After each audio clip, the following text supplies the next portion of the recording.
Boa noite a você que está na sua casa, celebrando ao Senhor com a gente. Estamos distantes fisicamente, mas continuamos celebrando a nossa unidade cristã, porque nós somos o corpo de Cristo. E onde quer que nós estejamos, ainda que estejamos fisicamente separados, nós continuamos ligados ao mesmo corpo e celebramos a unidade que nós temos no Senhor Jesus Cristo. Nós somos um, estamos misteriosamente ligados ao Senhor Jesus, ao corpo no qual fomos batizados pelo seu Espírito Santo. Peço que você, na sua casa mesmo, abra a sua Bíblia no Salmo de número 127. Salmo de número 127.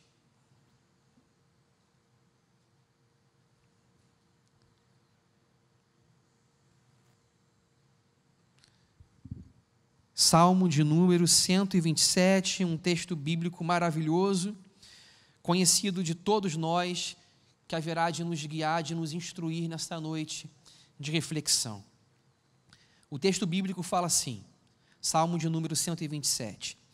Se o Senhor não edificar a casa, em vão trabalham os que a edificam. Se o Senhor não guardar a cidade, em vão vigia a sentinela. Inútil vos será levantar de madrugada, repousar tarde, comer o pão que penosamente granjeastes. Aos seus amados ele o dá enquanto dormem. Herança do Senhor são os filhos, o fruto do ventre, seu galardão. Como flechas na mão do guerreiro, assim os filhos da mocidade. Feliz o homem que enche deles a sua aljava. Não será envergonhado quando pleitear com os inimigos à porta. Vamos orar?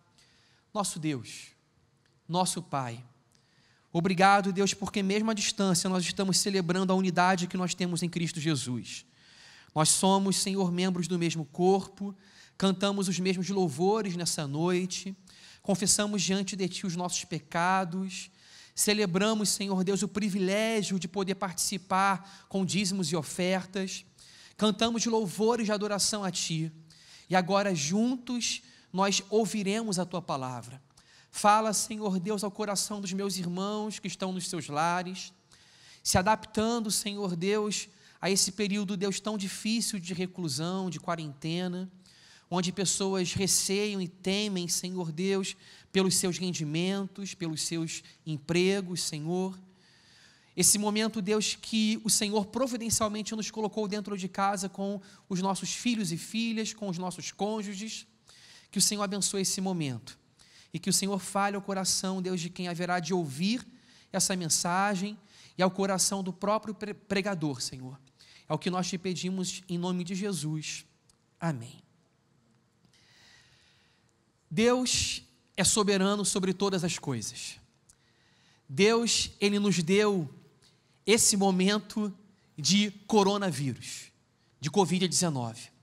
Se nós entendemos o mundo não como um lugar solto, onde as coisas caminham a forças naturais e ao poder do léu, se nós não entendermos o mundo como algo que funciona pelos seus próprios mecanismos, mas se entendermos o mundo como regido soberanamente por Deus, nós concluiremos que não existe um momento de vida que nós vivemos que não esteja dentro dos planos soberanos de Deus. Deus, Ele é soberano sobre todas as coisas. Um fio de cabelo não cai da nossa cabeça e um pardal não cai do céu sem o consentimento de Deus. Deus é soberano sobre questões maiúsculas, grandes, questões geopolíticas, da política internacional, mas Deus também é soberano sobre questões minúsculas, questões pequenas. Não existe nada sobre o qual Deus ele não diga, isso é meu, isso me pertence. Não há 1 centímetro quadrado do universo sobre o qual o Senhor Jesus, Ele não clame para si mesmo o direito de dizer, isso é meu, isso me pertence. Sendo assim a nossa crença, nós podemos acreditar que os cálices doces que nós bebemos procedem de Deus. Os momentos de bonança, de tranquilidade, de prosperidade procedem de Deus. Mas aquelas horas de aflição, de angústia, de privação econômica, de reclusão, como essa hora que nós estamos vivendo, também procedem de Deus. Deus nos dá cálices doces e Deus nos dá cálices amargos. E como alguém já disse no passado, não importa tanto se o cálice é doce ou se o cálice é amargo. O que importa são as mãos que estão oferecendo esse cálice. As mãos que estão oferecendo esse cálice agora são as mãos de Jesus. Essa é a crença do cristão. Nós somos ministrados pelo próprio Senhor Jesus nesse momento de reclusão onde nós estamos nessa casa. Diante disso, o nosso pensamento como cristão é: nós não podemos desperdiçar o tempo que Deus nos dá. Como disse já um teólogo americano, John Piper, ele já escreveu dizendo: não desperdice o seu câncer, porque o câncer que um cristão tem está sob o controle de Deus. E agora, ele escreveu um livro sobre o coronavírus, sobre a Covid-19, para dizer para nós que Jesus Cristo reina, para dizer para nós que esse momento desperta o nosso coração para amarmos a segunda vinda de Jesus e gritarmos Maranata. E esse momento também, ele diz, John Piper, que é um momento que nós não podemos desperdiçar.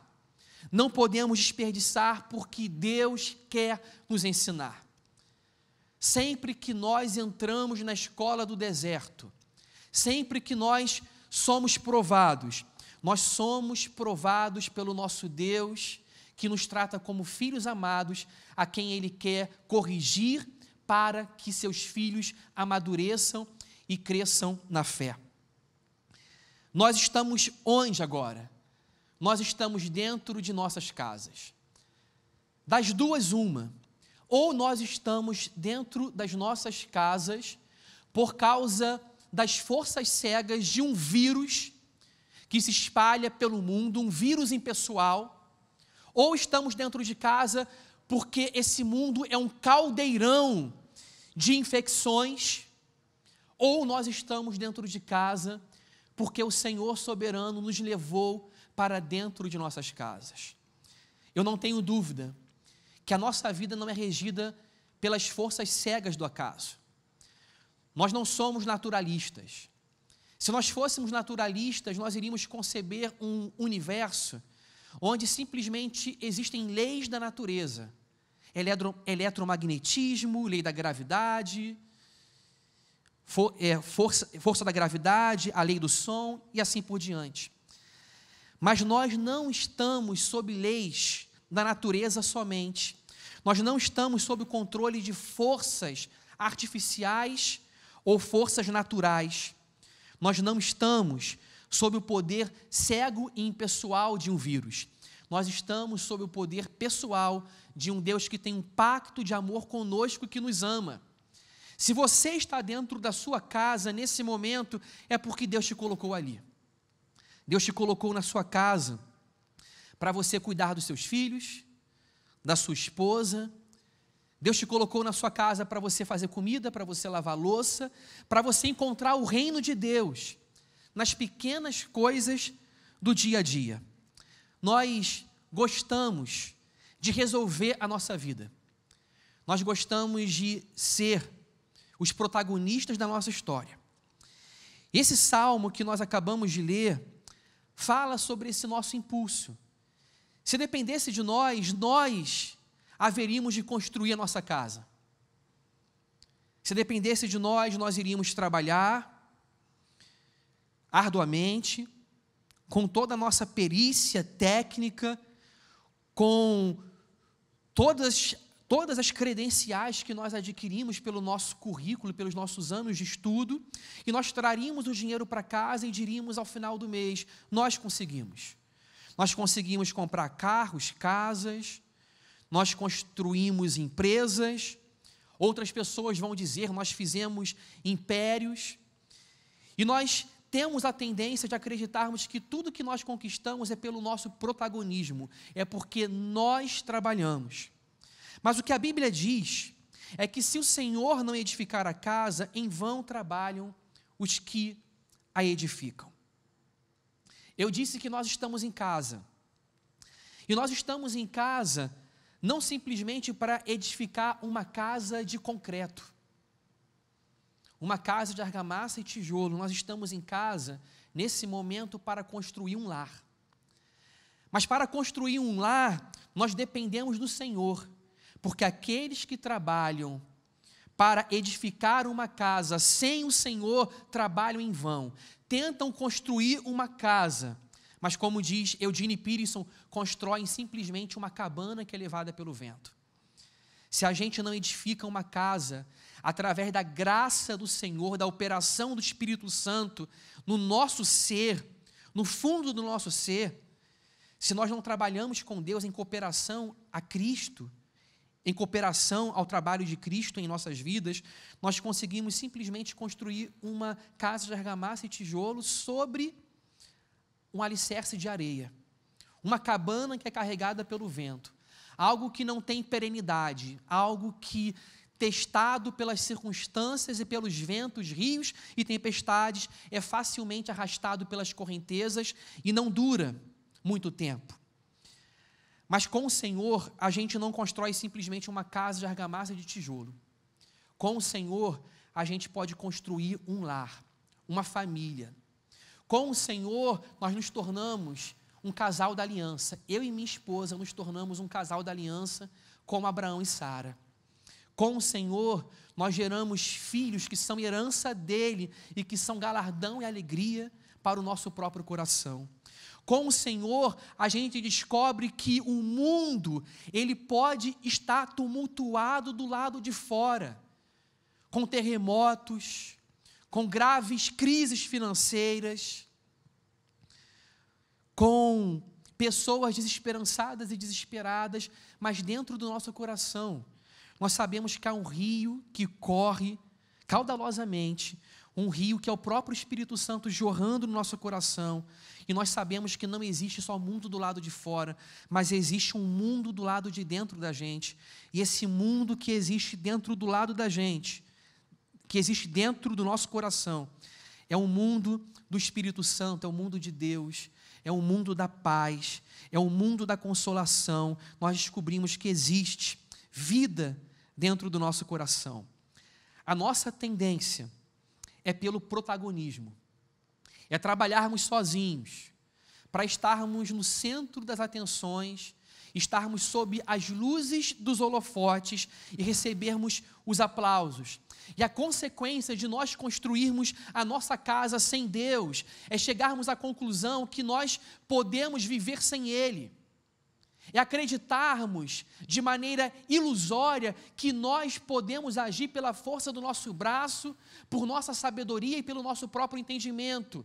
E assim o nosso coração, ele se torna soberbo, ele se torna arrogante, e quanto mais nós vivemos sem Deus, mais nós ilusoriamente acreditamos que podemos viver sem Ele. Mas Deus, Ele traz o seu juízo ao mundo, e tempos de correção ao mundo, para que nós possamos retornar à nossa identidade verdadeira como cristãos.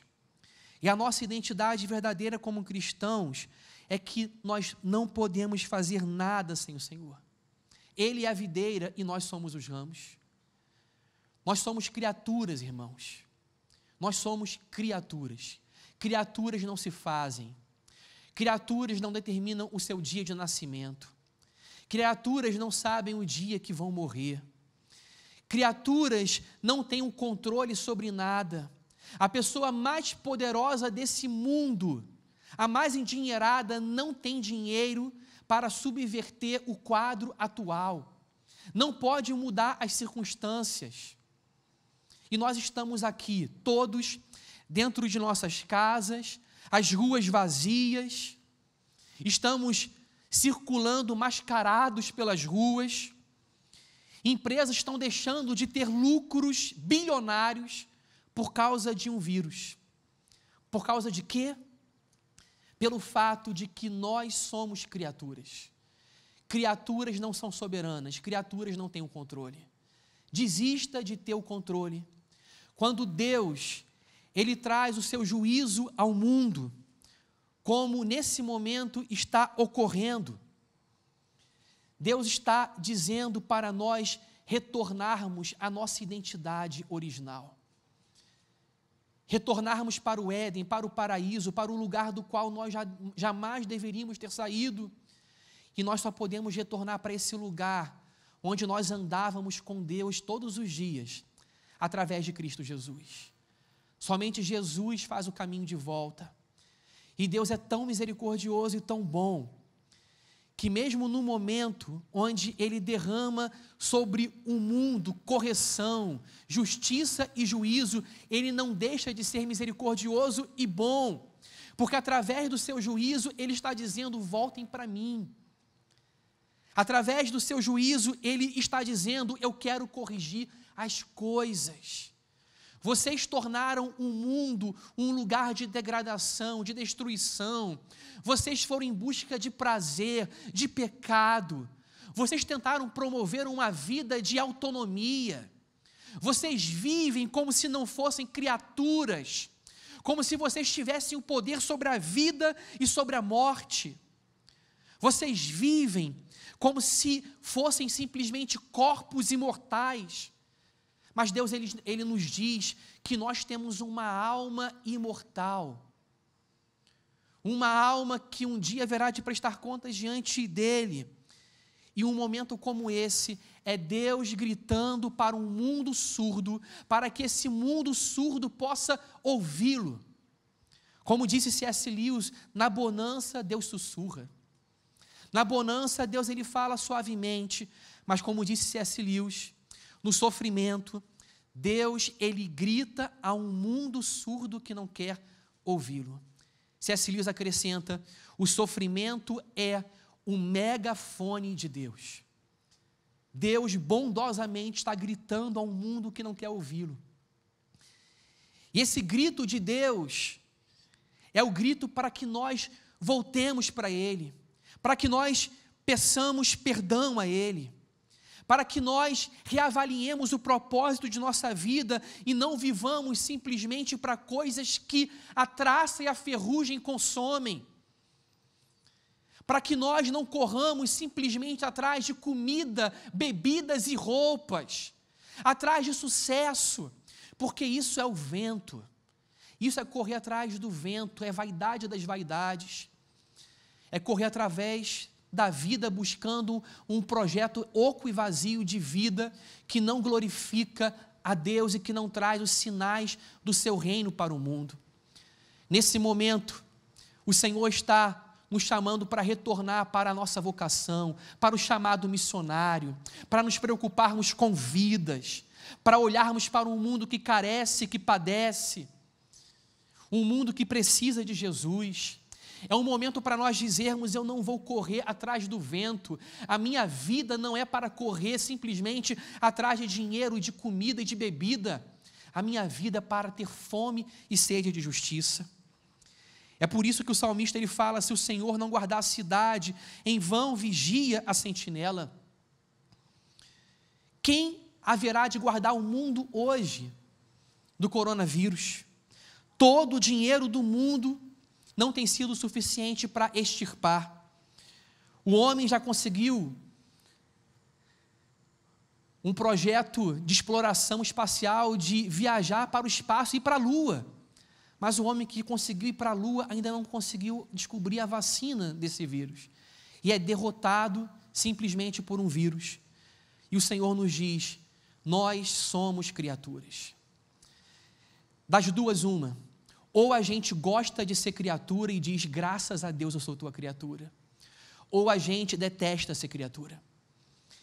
E o que a Bíblia mostra é que quando a humanidade vive a sua inimizade contra Deus, a humanidade não gosta de ser criatura. Porque ser criatura pressupõe não ter o controle, pressupõe ser dependente de um Criador. Ser criatura significa não fazer a terra girar em torno do sol. Ser criatura significa não ter o controle sobre o mundo que nós gostaríamos de ter o controle. Por isso que tem gente rilhando os dentes,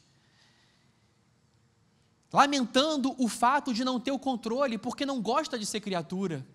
Mas para o cristão, ser criatura é uma boa notícia. E é uma boa notícia que mostra que nós estamos muito equivocados. Nós estamos muito equivocados quando nós achamos que temos o controle. E aí vem o Evangelho para nós e nos diz: vocês não têm o controle, vocês se afastaram de mim, vocês vivem como se fossem autônomos independentes, vocês são rebeldes contra mim, mas através de Cristo Jesus, o meu único Filho, eu criei um plano de salvação para que vocês retornem, para que vocês redescubram o prazer de serem feitos filhos de Deus, para que vocês redescubram o prazer de serem criaturas.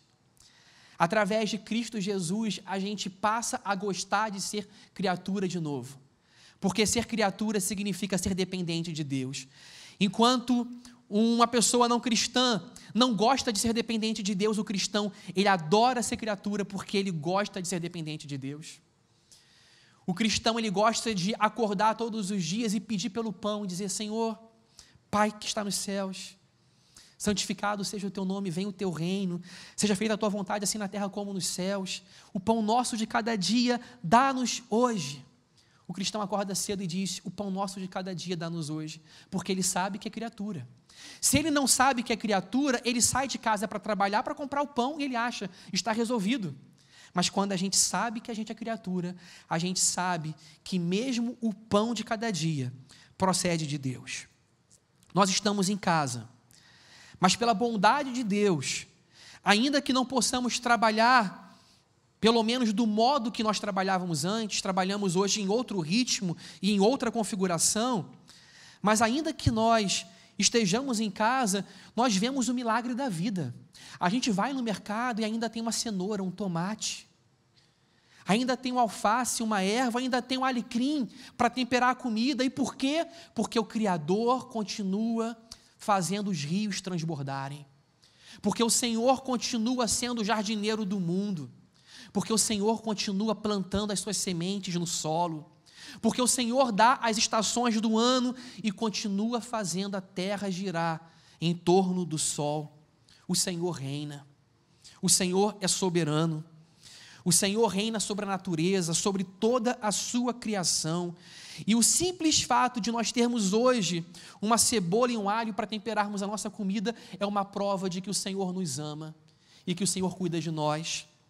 Jesus, entendendo muito bem as escrituras do Antigo Testamento e esse espírito dos Salmos, Jesus, ele disse para nós, homens de pequena fé, ele disse: os lírios dos campos, eles são vestidos de beleza e formosura.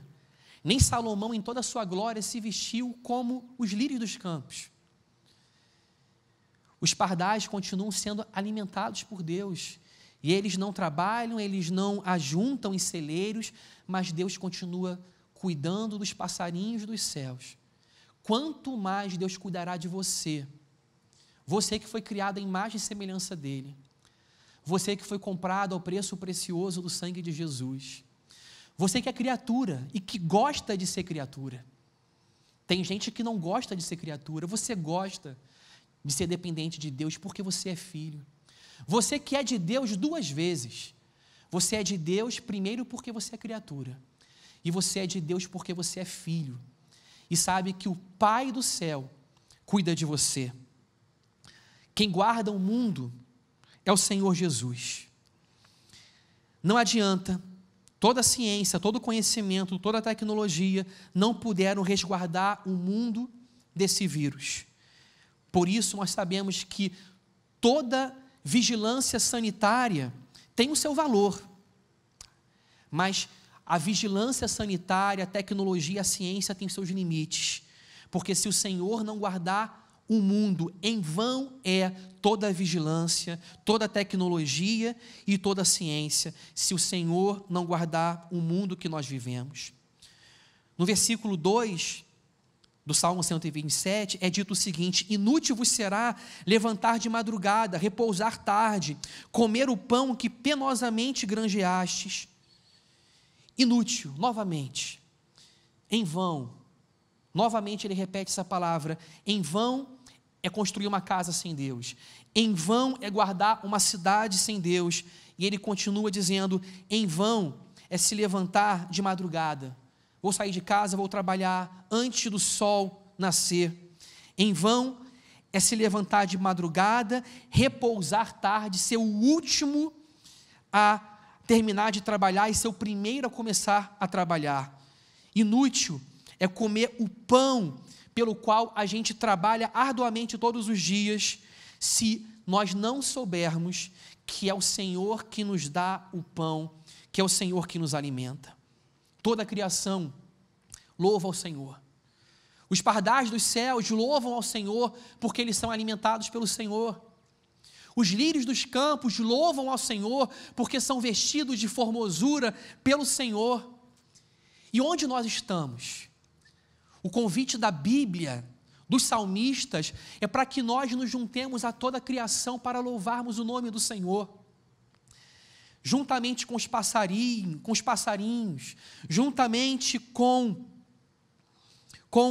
os lírios dos campos, juntamente com os montes que dão uma salva de palmas para Deus, como diz o salmista, juntamente com toda a criação, nós somos chamados para louvar o nome do nosso Deus, que tem cuidado de nós, que tem nos preservado, que milagrosamente tem feito o pão chegar à nossa casa e que não deixará nada faltar.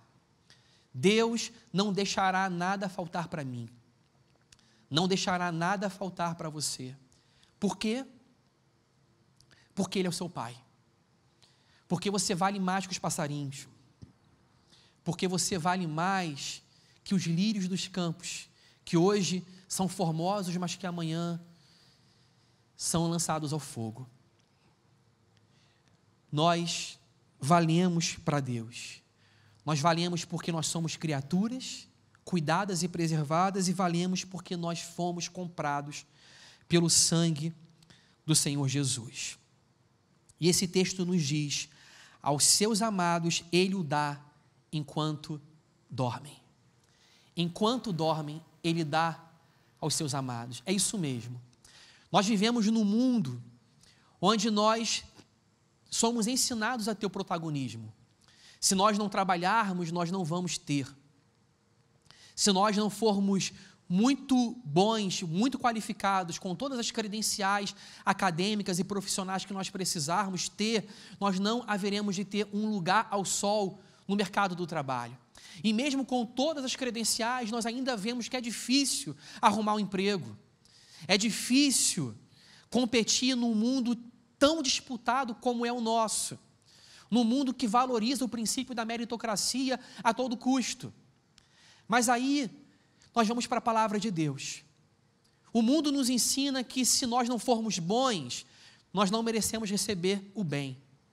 O mundo nos ensina que se nós falhamos, nós precisamos ser punidos pela nossa falha.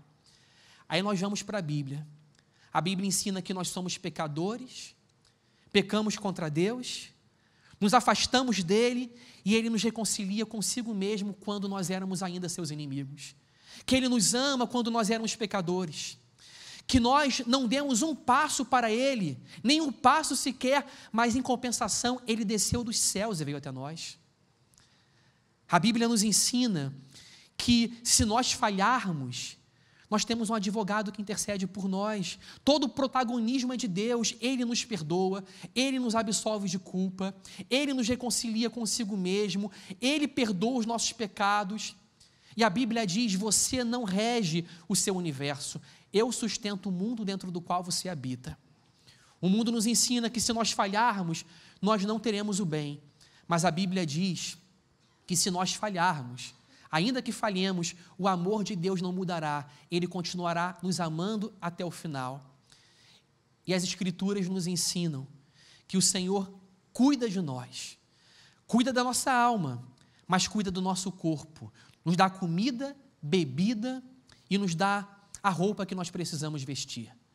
Nós não buscamos estas coisas porque nós cremos que se nós buscarmos o reino de Deus em primeiro lugar, todas as coisas serão acrescentadas.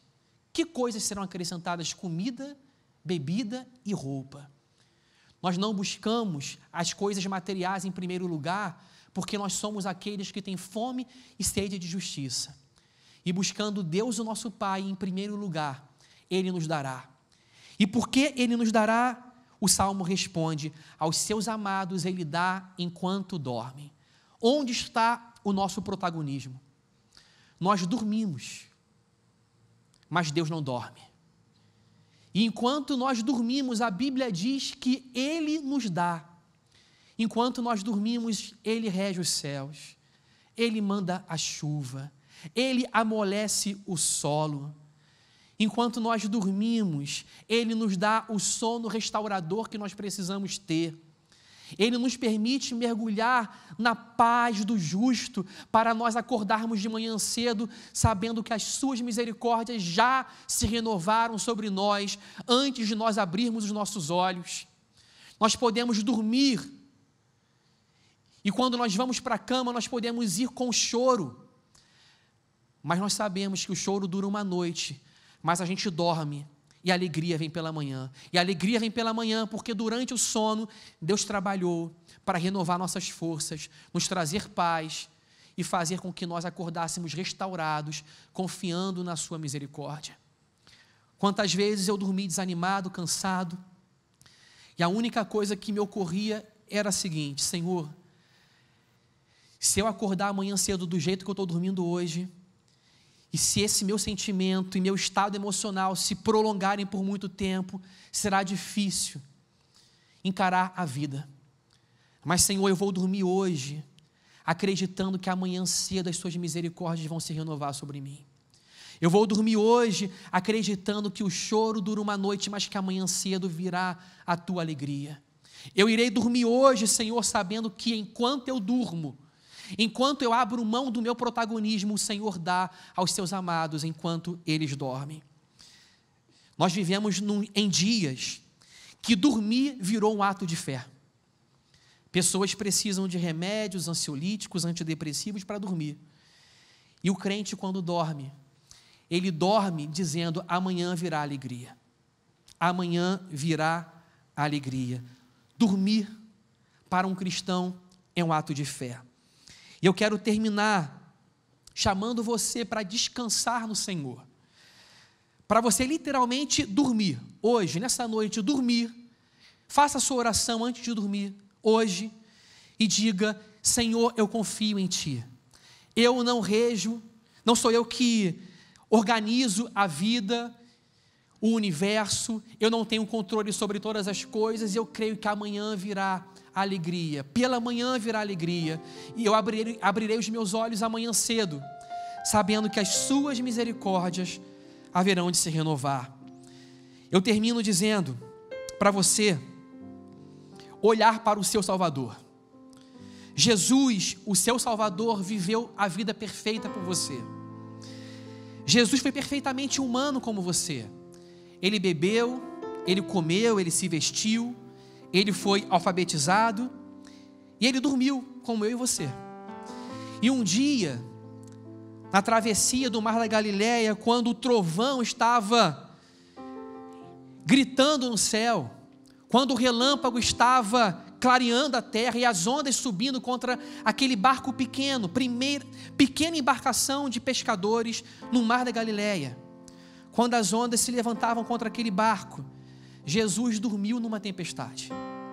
Os discípulos foram até Jesus para acordá-lo e disseram: não incomode o mestre. Você não vai incomodar o mestre. Se você clamar a Jesus, você não vai incomodar o mestre. E o que significa dizer que Jesus dormiu numa tempestade? Significa dizer que Jesus, sendo homem, ele dormiu numa tempestade, mas sendo Deus, ele estava acordado durante a tempestade, mesmo durante o tempo que ele dormia. Como Deus, ele estava acordado, regendo os céus e a terra, sobre as ondas, sobre o vento e sobre o mar. Mas como ser humano perfeito, que confiava em Deus, o seu Pai Celestial, ele podia dormir, mesmo com ondas e com trovão. Jesus, ele de fato é um homem perfeito. O homem que nos dá exemplo até mesmo pelo seu sono. Somente Deus podia dormir como Jesus Cristo dormiu. Como homem, ele dormiu, como Deus estava acordado. E o convite de Jesus, hoje para mim e para você, é para que nós aprendamos a dormir na tempestade. Dormir ao lado de Jesus. Na tempestade tem um olhar sereno e tranquilo. Olhe para Jesus, porque o rosto dele está calmo. Ele não perdeu o controle. Ele não está roendo as unhas. O governo do mundo está sobre as suas mãos. Ele está sentado sobre um alto e sublime trono. Rege os céus e a terra. E nós somos simplesmente os seus súditos. E estamos sob o seu controle de amor. Porque Ele nos ama e nos ama até o fim. Entrega a tua vida ao Senhor, confia nele. E tudo mais Ele fará. Busque o reino de Deus e a sua justiça. E comida, pão, arroz, feijão, contas. Tudo isso Ele acrescentará. E como disse a antiga música do Josué Rodrigues, uma música que mostra Deus falando com a gente. E Deus fala assim com você: é meu, somente meu, todo o trabalho. E o teu trabalho é descansar em mim. O teu trabalho é descansar em mim. O teu trabalho é dormir na tempestade, sabendo que eu controlo os ventos e o mar. Deus te abençoe, em nome de Jesus. Vamos orar juntos? Aí da sua casa, vamos orar juntos. Vamos falar com o Senhor. Senhor amado, nosso Deus, nosso Pai, a gente não quer construir, Senhor Deus, cabana de palha, casa de pau a pique. A gente não quer construir a nossa vida, Senhor Deus, sobre areia movediça. Nós queremos construir a nossa vida sobre a rocha dos séculos, que é Jesus. Nesse tempo de quarentena que nós estamos dentro de casa, com nossos cônjuges, nossos filhos e filhas, o Senhor quer restaurar a nossa casa. O Senhor quer converter o marido à mulher e a mulher ao marido, os pais aos filhos e os filhos aos pais. O Senhor quer ministrar perdão e reconciliação, reconstituir laços matrimoniais e fazer os nossos filhos, Senhor, motivos de alegria para nós como herança do Senhor. O Senhor quer que eu e minha esposa sejamos um casal como Abraão e Sara, um casal da aliança, e o mesmo o Senhor quer fazer com cada lar, com cada família da tua igreja. Nós não queremos construir uma casa de tijolo e argamassa, nós queremos construir uma casa, Senhor. Queremos construir um lar, Senhor, uma família do Senhor. Nós não podemos guardar a cidade, mas nós te pedimos, guarda, Senhor Deus, os teus servos, Senhor. Guarda os teus filhos e as tuas filhas, livra-nos da morte. Livra, Senhor Deus, o teu povo, Senhor Deus, os idosos da tua igreja, os grupos, as pessoas que estão nos grupos de risco. Livra-nos, Senhor Deus, de chorarmos por pessoas, Senhor Deus, que nós amamos e que podem ser levados nesse momento. Que o Senhor opere o milagre, Senhor, da proteção, de nos dar guarida, Senhor, nesse momento. Livra-nos, Senhor Deus, da peste, como diz o Salmo 91. Livra-nos, Senhor Deus, da flecha que voa de dia e de noite. Senhor, nós não somos os protagonistas de nossa vida, mas o Senhor é. O Senhor reina. O Senhor reina. É o Senhor que é o centro das atenções. Por favor, Senhor, dá-nos, Senhor Deus, o pão, o arroz, o feijão, a comida. Dá-nos forças para trabalhar, mas sabemos que o nosso trabalho, sem o trabalho do Senhor, é um trabalho vão. Dá-nos, Senhor, enquanto dormimos, Senhor. Que nada tire o nosso sono, Senhor. Que nada tire a nossa paz. Que nada tire o nosso sossego. Que a gente não esteja em casa, Senhor Deus, para ficarmos azedos, mal-humorados, brigarmos com nossas esposas, com nossos filhos e filhas. Que nós estejamos em casa para sermos, Senhor Deus, dóceis, amáveis, mansos. Que teus servos e tuas servas sejam, Senhor, uma doçura dentro de casa. Essa é a nossa oração, porque é o Senhor que está nos dando esse tempo. É o Senhor que nos chamou para a aprovação. É o Senhor que está nos chamando, Senhor, para essa hora tão proveitosa, para nos ensinar. E a tua própria justiça e a tua própria disciplina é tão cheia de bondade e misericórdia, porque através, Senhor Deus, da tua correção, a gente volta a ser quem nós deixamos de ser. Obrigado porque o Senhor trabalha em nós, no nosso coração. Sustenta, Deus, as famílias dos teus servos. Visita cada lar, ministra a tua paz, a paz de Jesus que excede todo entendimento. Que essa paz reine em cada coração, em cada lar, em nome de Jesus. Opera aquele milagre dentro do nosso coração, do lado de dentro. Porque ainda que o mundo do lado de fora esteja passando por um terremoto, dentro do nosso coração há um rio, cujas torrentes alegram a cidade de Deus. Que esse rio, que é o Espírito Santo, possa fluir dentro de nós, em nome de Jesus. Amém.